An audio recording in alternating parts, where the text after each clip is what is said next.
Duleep trophy 2024లో భాగంగా జరుగుతున్న 2 మ్యాచ్ల్లో అప్పుడే ఒక మ్యాచ్లో ఫలితం తేలిపోయింది.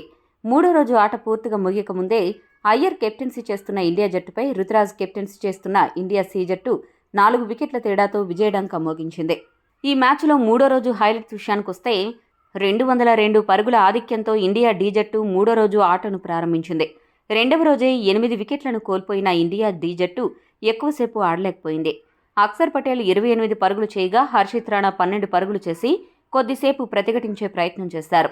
దీంతో ఇండియా డి జట్టు 236 పరుగుల వద్ద ఆలౌట్ అయ్యి 232 పరుగుల ఆధిక్యాన్ని సొంతం చేసుకుంది. 233 పరుగుల లక్ష్యంతో బరిలోకి దిగిన ఇండియా డి జట్టు ఆరంభం నుండి కూడా లక్ష్యం వైపు దూసుకెళ్తూ గెలుపును కైవసం చేసుకోవాలని పట్టుదలతో కనపడింది. మొదటి ఇన్నింగ్స్లో పెద్దగా ప్రభావం చూపని ఇండియా సి ఓపెనర్లు ఈ ఇన్నింగ్స్లో మాత్రం బాగానే రాణించారు. ఓపెనర్ రుతురాజ్ గైక్వాడ్ 48 బంతుల్లో 46 పరుగులు చేయగా సాయి సుదర్శన్ 34 బంతుల్లో 22 పరుగులు చేసి అవుట్ అయ్యారు. వీరిద్దరూ కలిసి మొదటి వికెట్కు 64 పరుగుల కీలక భాగస్వామ్యాన్ని నెలకొల్పారు. ఇద్దరు అవుట్ అయ్యాక వన్డౌన్లో వచ్చిన ఆర్యన్ జుయల్ అలానే 4వ స్థానంలో వచ్చిన రజత్ పాటీదార్ అద్భుతంగా బ్యాటింగ్ చేశారు. వీరిద్దరూ ఇండియా డి జట్టు బౌలర్స్ను సమర్థవంతంగా ఎదుర్కొని ఇండియా సి జట్టుని గెలుపు వైపు నడిపించారు. వీరిద్దరూ అంత చక్కగా బ్యాటింగ్ చేస్తుండటంతో ఇండియా సి జట్టుని వీరే గెలుపు తీరాలకు చేరుస్తారు అనిపించింది. కానీ వీరిద్దరూ 88 పరుగుల భాగస్వామ్యాన్ని నెలకొల్పిన తర్వాత 47 పరుగుల వద్ద ఆర్యన్ జుయల్, 44 పరుగుల వద్ద పాటీదార్ ఇద్దరూ కూడా చాలా స్వల్ప సమయంలో అవుట్ అవ్వడం, అంతేకాక మొదటి ఇన్నింగ్స్లో బాగా ఆడి మెప్పించిన బాబా ఇంద్రజిత్ ఈ ఇన్నింగ్స్లో 7 పరుగులకే అవుట్ అవ్వడంతో సి జట్టుకు ఒక్కసారిగా కష్టాలు చుట్టుముట్టాయి. ముఖ్యంగా ఇండియా డి జట్టు స్పిన్ బౌలర్ సారాంశ్ జైన్ అద్భుత బౌలింగ్తో హడలెత్తించాడు. ఈ మ్యాచ్లో అతడు అద్భుతమైన బౌలింగ్ చేసి 4 వికెట్లు పడగొట్టాడు.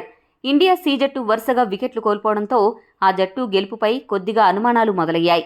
ఇటువంటి పరిస్థితుల్లో అభిషేక్ పోరాల్ అలానే మానవ్ సుతార్ ఇద్దరు కూడా అద్భుతంగా ఇండియా డి బౌలర్స్ను ఎదుర్కొని ఇండియా సి జట్టును విజయం వైపు నడిపించారు. అభిషేక్ 35 పరుగులు, మానవ్ సుతార్ 19 పరుగులు చేసి చివరి వరకు అజేయంగా నిలవడంతో ఇండియా సి జట్టు ఈ మ్యాచ్లో 4 వికెట్ల తేడాతో ఇండియా డి జట్టుపై ఘన విజయాన్ని నమోదు చేసింది.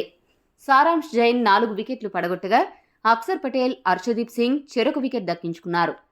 ఈ మ్యాచ్లో హర్షిత్ రాణా, హర్షదీప్ సింగ్ తీవ్రంగా నిరాశపరిచారు. ఈ ఇద్దరు బంగ్లాదేశ్ టెస్టు సిరీస్కు ఎంపికవుతారు అని చాలా మీడియా సంస్థలు ప్రకటించాయి.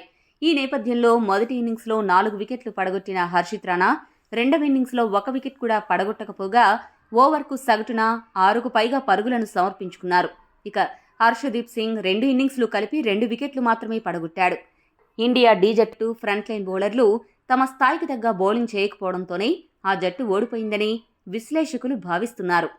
ఇక ఇండియా ఏ, ఇండియా బి జట్ల హైలైట్స్ విషయానికొస్తే మూడో రోజు ఇండియా ఏ జట్టు 137 పరుగుల ఓవర్నైట్ స్కోరుతో ఇన్నింగ్స్ ప్రారంభించింది. అయితే పరాగ్ అలాగే కేఎల్ రాహుల్ ఇద్దరూ కూడా ఎక్కువసేపు క్రీజులో నిలవలేకపోయారు. పరాగ్ 30 పరుగులు చేసి అవుట్ అవ్వగా రాహుల్ 37 పరుగులకే పెవిలియన్ చేరాడు. ఇక తర్వాత వచ్చిన ధ్రువ్ జురెల్ 2 పరుగులకు మాత్రమే పరిమితమై అవుట్ అయ్యాడు.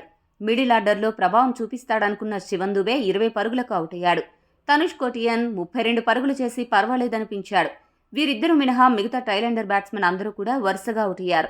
దీంతో ఇండియా ఏ జట్టు 231 పరుగులకే ఆలౌట్ అయింది. 90 పరుగుల ఆధిక్యాన్ని ఇండియా బి జట్టుకు కట్టబెట్టింది. ఇండియా బి బౌలర్స్లో ముఖేష్ కుమార్, నవదీప్ సైని చెరొక వికెట్టు పడగొట్టగా సాయి కిషోర్ 2 వికెట్లు, వాషింగ్టన్ సుందర్, యష్ దయాల్ చెరొక వికెట్ దక్కించుకున్నారు.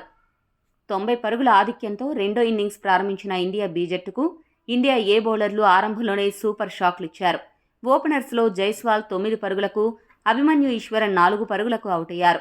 మొదటి ఇన్నింగ్స్లో సూపర్ హీరో ఇన్నింగ్స్ ఆడిన ముషీర్ ఖాన్ ఈ ఇన్నింగ్స్లో 0 పరుగులకు అవుట్ అయ్యాడు. దీంతో ఇండియా బి జట్టు 22 పరుగులకే 3 వికెట్లు నష్టపోయింది. ఇటువంటి క్లిష్ట పరిస్థితుల్లో సర్ఫరాజ్ ఖాన్, రిషబ్ పంత్ ఇద్దరూ కలిసి ఇండియా బి జట్టును ఆదుకున్నారు. వీరిద్దరూ ఎంతో బాధ్యతతో బ్యాటింగ్ చేసి ఇండియా ఏ బౌలర్స్ను సమర్థవంతంగా ఎదుర్కొని స్కోరు బోర్డును ముందుకు తరలించారు. ఇదే క్రమంలో పంత్ అర్ధ సెంచరీ పూర్తి చేసుకోగా సర్ఫరాజ్ అర్ధ సెంచరీకి చేరువయ్యాడు. పంత్ 61 పరుగుల వద్ద అవుట్ అవ్వగా సర్ఫరాజ్ ఖాన్ అర్ధ సెంచరీ చేయకుండా 46 పరుగుల వద్ద పెవిలియన్ చేరాడు. ఆ తర్వాత వచ్చిన తెలుగు ఆటగాడు నితీష్ రెడ్డి 16 పరుగులకు అవుట్ అయ్యాడు. మూడవ రోజు ఆట ముగిసే సమయానికి ఇండియా బి జట్టు 6 వికెట్లు నష్టపోయి 150 పరుగులు చేసింది. 240 పరుగుల ఆధిక్యంతో నిలిచింది. సుందర్ 6 పరుగులతో క్రీజులో ఉన్నాడు. ప్రస్తుతం ఉన్న పరిస్థితుల్లో ఇండియా బి జట్టు గనక 300 పరుగుల ఆధిక్యాన్ని సాధించగలిగితే ఆ జట్టుకే విజయావకాశాలు ఎక్కువగా ఉన్నాయి. మరి ఇండియా బి బ్యాట్స్మెన్ 4వ రోజు ఆటలో ఏ మేరకు రాణిస్తారో వేచి చూడాలి. ఈ వీడియో మీకు నచ్చితే లైక్, షేర్, కామెంట్ చేయండి. మరిన్ని స్పోర్ట్స్ అప్డేట్స్ కోసం మా ఛానల్ను సబ్స్క్రైబ్ చేసుకోండి.